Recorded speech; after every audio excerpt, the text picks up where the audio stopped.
What's up, guys? This is Manoj Huptani. I welcome you all on behalf of the Edupedia world. It's a wonderful day outside, and I'm sure you guys are having a great time today. So, a special hello to all my friends who belong to Bangalore. That's because recently I visited Bangalore, and still, even today, I'm in Bangalore itself. So, that's a great city. I'm just exploring it to my fullest, and certainly, it's a very joyable kind of stuff over here. Folks are extremely nice over here, pleasant atmosphere, weather is absolutely awesome. A bit of traffic is there, but still, nevertheless, it's a wonderful city. So, guys, by now we have already covered topics relating to basic SFM, bond valuation, mutual funds, money market, capital markets, credit rating. With this video presentation, I'll be marking the beginning of another most important chapter for the CA Final Strategic Financial Management that belongs to equity analysis and valuation. That's the first video presentation in which we'll be talking about a few of the aspects relating to the beginning of how equity analysis is being done. In the forthcoming parts, we'll be taking into account many aspects relating to valuation. So broadly, we'll be covering our chapter into three major parts. The first one, equity analysis. The next one, equity valuation. And the third one, other securities. We'll be starting out and marking the beginning with equity analysis first, moving on to equity valuation, and in the last, we'll be covering about other securities. Are you guys ready to kickstart? Perfect, guys.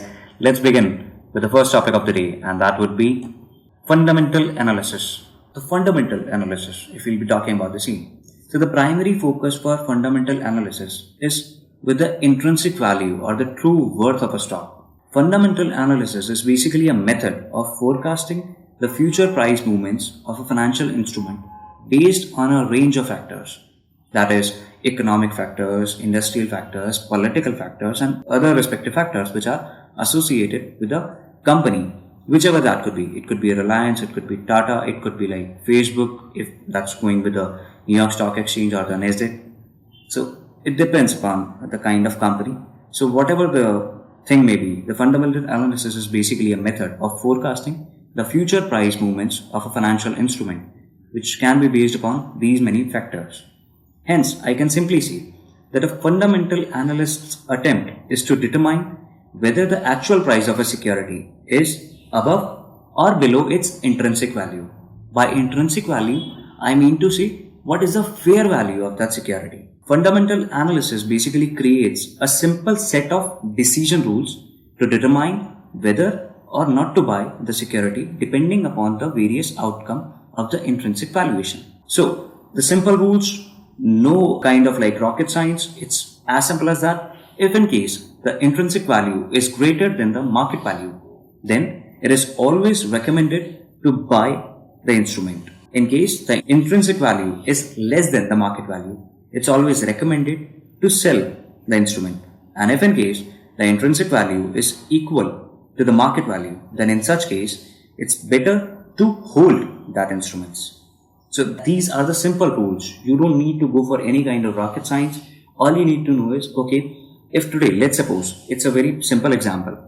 So if today I know that the intrinsic value, that the fair value of Apple should be like rupees 50, and if the Apple vendor is actually selling me that at a market value of 40 rupees, what should I do in this simple case?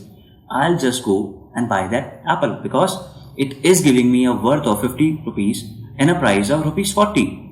It's obvious to buy that. And if in case, let's suppose the fair value, the value of that apple is like 30 rupees. However, that market vendor, that apple vendor is selling me that at a price of 40. What should I do? I shouldn't buy it at all. And if in case I have that, then it's better to sell it.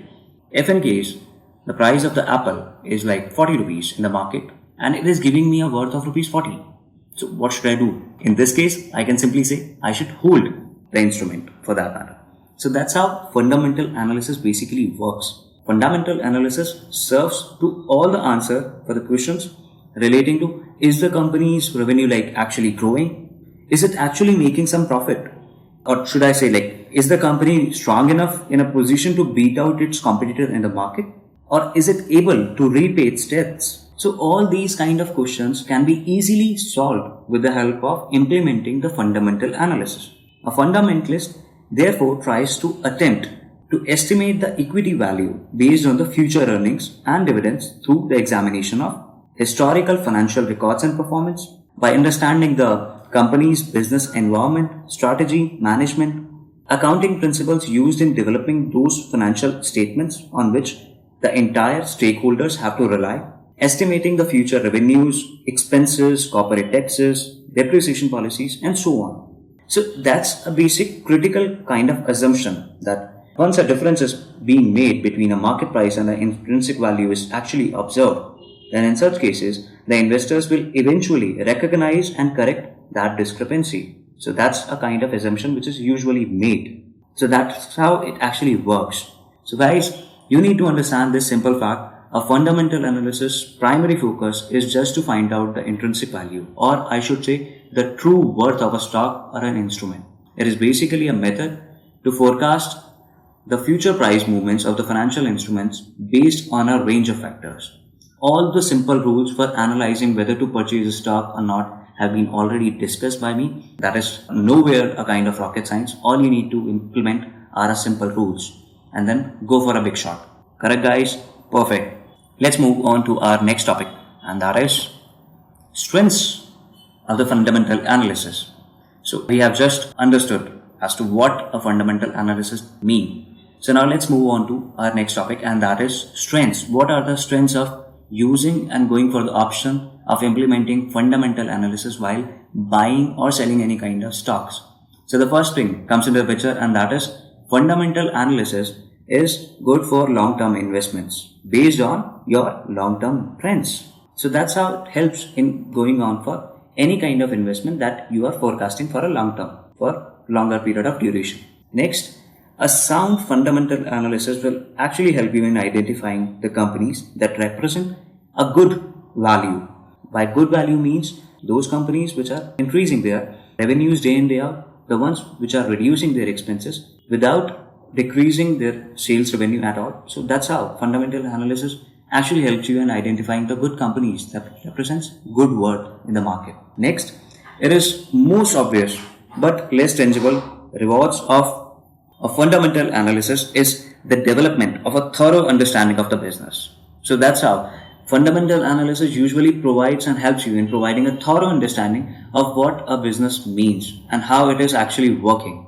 So you'll get to know about the idea, okay, if some of the fraud is going on in a business, so definitely the auditors are already having a good eye on that. And if in case that news breaks out in the market, so you'll be able to understand the position of the market trend with respect to that company very well with the help of the fundamental analysis. Next, stocks move as a group.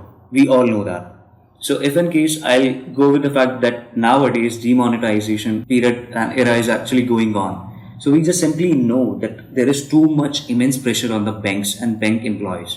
So what we can say is, with this kind of culture that is presently going on in this demonetization era, we can simply say that the bank's business is going to grow. Absolutely guys, right? So since it's going to grow, so will this actually help out only a single bank? Absolutely not. So this will benefit HDFC, this will benefit ICICI, this will benefit PNB as well, which is a government name. So stocks basically move as a group in the entire segment. So by understanding a company's business, the investors can in a better position themselves categorize those stocks within the relevant kind of industry group. So that's how we can help with the help of this fundamental analysis. So that's how these were the strengths of the fundamental analysis. And as I've always discussed with you, with each kind of pros come, it's gone. So let's discuss about the weaknesses of fundamental analysis. So a fundamental analysis weakness, the first one and the major one, fundamental analysis may offer excellent kind of insights, but it can be extraordinarily time consuming. So guys, it requires time to make out your fundamental analysis, and it is a very cumbersome and a very tiring process. Believe me, at times that can be. So next, it comes to the valuation techniques usually vary depending upon the industry groups and specifies each kind of company. So this can get quite time consuming and limit the amount of research that one can be performing over there. So that's another kind of weakness. Fundamental analysis is actually based upon the assumptions. So you cannot be always sure of if you have purchased a stock on the basis of this. So that's not going to provide you any kind of fixed criteria that surely the stock is going to go up now. So since it's a major con, fundamental analysis is just based on the assumptions. So it might be a chances that nevertheless the stock may go down. Having said that, still fundamental analysis do work at some times, and that's its major strength. Next comes third weakness, and that is the majority of the information that goes into an analysis comes from the company itself, and hence the reports may be biased. So the majority of the information that is flowing in the stock markets, that's only and only because of the companies that are prevailing. So if today I have a company, so who is the first person who is going to share the news with the entire stock market? Obviously me, because I have the better concern and I better know that what's going on in my company as compared to any other person. So that's the kind of con. The majority of the information that goes into the analysis comes from the company itself, and hence the reports may be biased. So that's the third weakness. And the last one, the majority of the information like valuation techniques vary depending on the industry group, and this can be extremely time consuming. So more or less the only major problems which are included in the fundamental analysis is it's cumbersome, it's burdensome, it's extremely time consuming.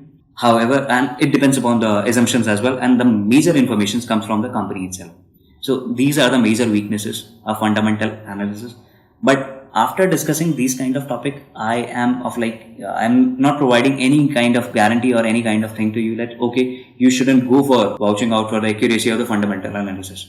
So believe me guys, it does provide you immense help whenever you are going to buy any kind of stock. So it's always recommended to do your proper homework as to whether you should buy or sell that product or not. So same goes with the fundamental analysis. It's basically a guide which can help you in accessing the information whether you should buy the product or not. So always go for your personal kind of fundamental analysis. If you are good at it, definitely do implement it. If not, study and try to understand the similarities which are being involved in going for the best kind of fundamental analysis. And that's how it will actually work out for you. So this was the topic relating to fundamental analysis, its strength and its weakness. Now let's move to our next topic of the day, and that is investment returns and risks. So guys, in order to compare any kind of performance between, like, let's say different investments, it's always important to make sure that we compare them on a equal terms. Let's suppose if I tell you to compare a fish with an elephant, will you be able to make it? Absolutely not, because it's foolishness to go for that option, right? So it's always important whether if you are going to compare two of the performances, it should be always made on equal terms. One way to do this is to find out the returns before comparing the result, making any kind of comparisons. So one of the measurements of a return is the holding period return, which represents the return an investor usually makes or receives for holding an investment for a certain amount of time. So the holding period return, it's a formula which you can simply identify the holding period return, and that is the sale price minus the purchase price plus any kind of current income that you received all during your period of holding, whole divided by the purchase price. So let's suppose if you bought a stock for rupees, let's say 100, and you sold it out for an amount of rupees 120. So I can simply say that you made a gain of rupees 20. However, apart from that, you also made a gain on the income of dividend. So let's say the dividend rupees was rupees 10. So overall, you made a gain of rupees 30 by investing your 100 rupees. So I can simply say 120 minus 100 plus 10 whole divided by the purchase price, that was 100. So you made a gain of 30% return. So the holding period return in that case would be 30%. So that's how investment return will actually help you out in getting your analysis cleared. Holding period returns are simple returns, and they actually do not invest any kind of immediate returns. Hence, we'll have to go for a kind of option that is annual percentage rate, with which you can simply get the effective kind of annual rate, and with the help of that you can analyze which stock is better and which one is not. However, having said that, that was about investment returns. So let's talk about investment risks now. So what are those risks which are involved in generating that investment return? So there are like n number of several uncertainties which are associated with any kind of investment return. Owing to those uncertainties, we do not get what we expect from that instrument or investment. These are basically called risks and which may assume several forms. These are the major broad risks which are involved in getting any kind of investment return. So you'll have to pass on these hurdles which are called as risks in order to achieve your most appropriate and a suitable kind of investment return. So one of this is business risk. Then comes default risk. Then inflation risk. Then there is market risk. Then there is interest rate risk. Another one comes as liquidity risk. Political risk is also there. Call risk is there. And the last one is the major one, that is exchange rate risk. So let's understand each one of them one by one. So what is basically business risk? So guys, there is a kind of uncertainty which is involved in any kind of business regarding the earnings of the firm as a result of changes in demand, input prices and technologically obsolescence. So business risk basically provides you the kind of risk which can be available with any of the businesses. Let's suppose ITC is a kind of company which is primarily dealing into tobacco, right? Apart from this, ITC is also having across diversified products. It's into hotel business, it's into FMCG, it's into paper products. But the main revenue which is being generated for ITC is on behalf of its tobacco, right? So if tomorrow, let's say, Government of India bans tobacco, in that case, the business of ITC is going to badly get impacted with that. And it is going to affect it in a bigger manner because it is going to influence the prices of the stocks, the market valuation, and each kind of equity which is being involved with this particular company. So if we'll be talking about the banning of tobacco, so that is basically going to be considered as a business risk because there is an uncertainty as to whether the company will be able to earn good amount of profits in future or not, because that's actually depending upon the chain in demand, government policies, input prices, technologically obsolescence, so many of the things over here. Next comes about default risk. So there is a certain kind of uncertainty as to whether the company's issuing firm's ability, whether it is actually going to pay up your principal, your interest as debt instruments well on time or not. Let's suppose tomorrow any of the major companies goes on for an issue option, which is that you'll be paying them money and in respect they'll be providing you some bonds. So whether the company's credit worthiness is such, it is going to have that kind of ability, whether they'll be able to provide you the interest, your principal on time or not. So that's how there is a certain chances that the company is going to default in that case. So that's how default risk works. Third one comes as inflation risk. So there is an uncertainty over future rates of inflation. Inflation is going to get up, inflation is going to decrease. So if the return from an investment is barely keeping with the rate of inflation, an investor's purchasing power will be eroded as time goes on. And in other words, I can simply say that the investor will receive a lesser amount of purchasing power than what was originally invested because, simple, the cost of buying everything has gone up. So inflation risk is a major risk which is also known as the purchasing power risk. Next one comes into picture as market risk. So what is market risk? This basically represents the changes in the investment prices as a result of an event that affects the entire market. For example, there can be an impact of the market correction, or I should say if it's tomorrow like market does crashes, the stock market does crash, Nifty goes down, Sensex goes down. So in that case, definitely it is going to impact the entire market and not just a single business. So that's how market risk goes on for any kind of investment return. Next comes interest rate risk. So if we'll be talking about the interest rate risk, it can simply be said, okay, this represents the fluctuation in the value of instrument when the market interest rate changes. This actually has a very big impact, guys, on interest paying investments, because if the market interest rate rises, then the investor's money is tied up in a bond that pays less than the going rate, and hence the value of the investor's bond decreases in such case. So it can simply be put in such way that if the market interest goes up, then in your case, if you have already purchased a bond, in that case the bond value will decrease because the market is providing some better interest than as to what you are paying. So obviously people will be more inclined towards that other security rather than going for your security. And in that case, your security will go down. So that's the interest rate risk. Next comes into the picture, that is liquidity risk. So this is basically a risk of not being able to sell your investment immediately with a reasonable price. Today, if I have an apple in my hand and that costs me rupees 50, so what will be the liquidity risk involved with handling that apple?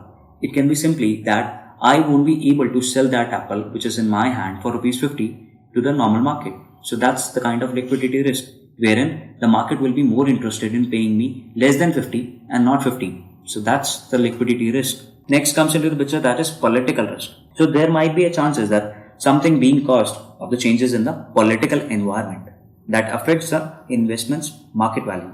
Political risk can be classified as domestic or foreign.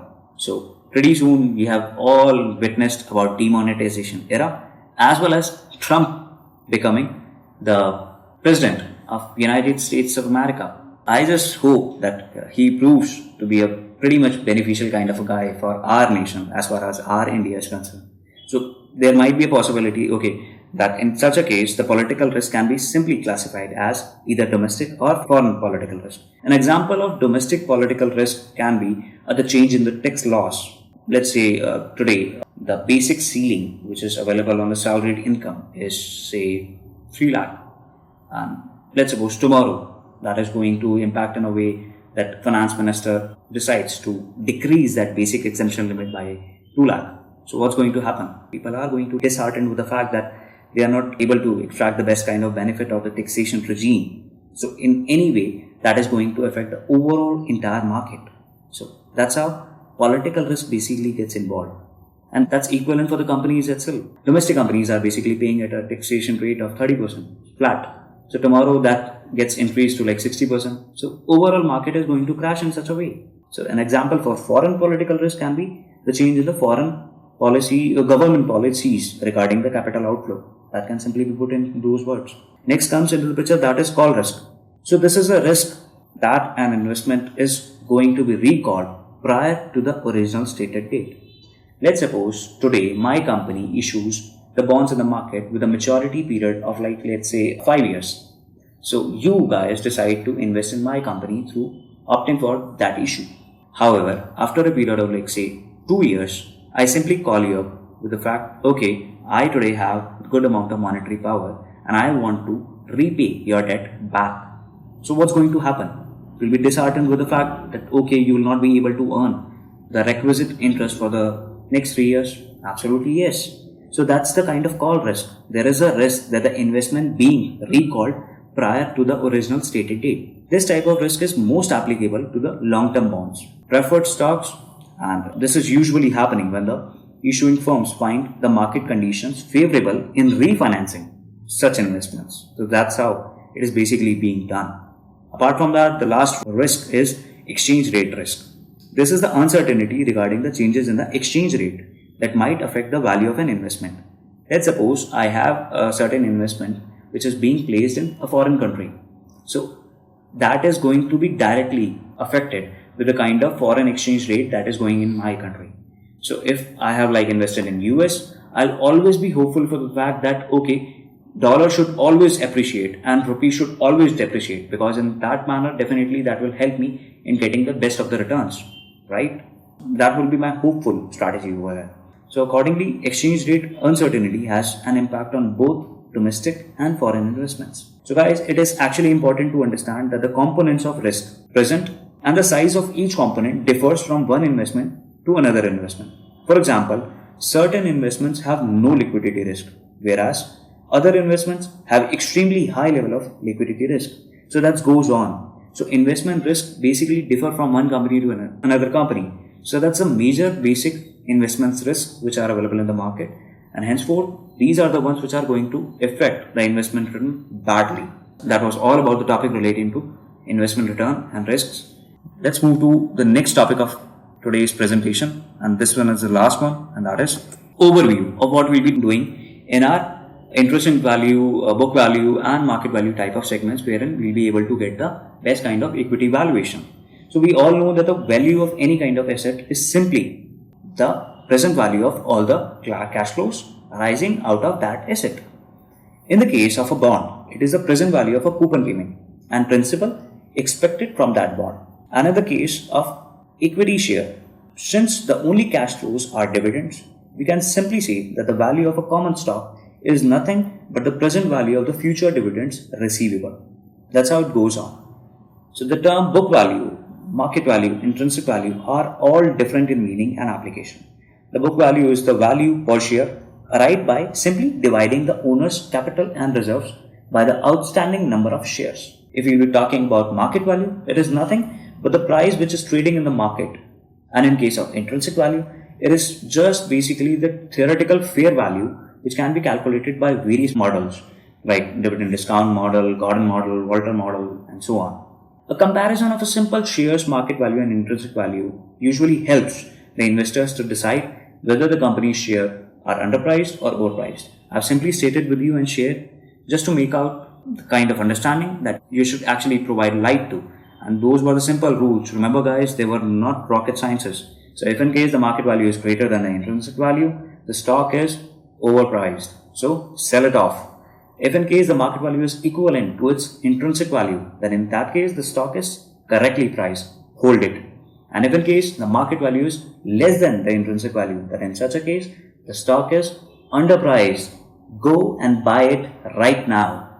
So that is the all things relating to the overview of the value terms, and that's how it works. I'll be concluding my video with a dose of motivation, and that would be small deeds done are better than great deeds planned.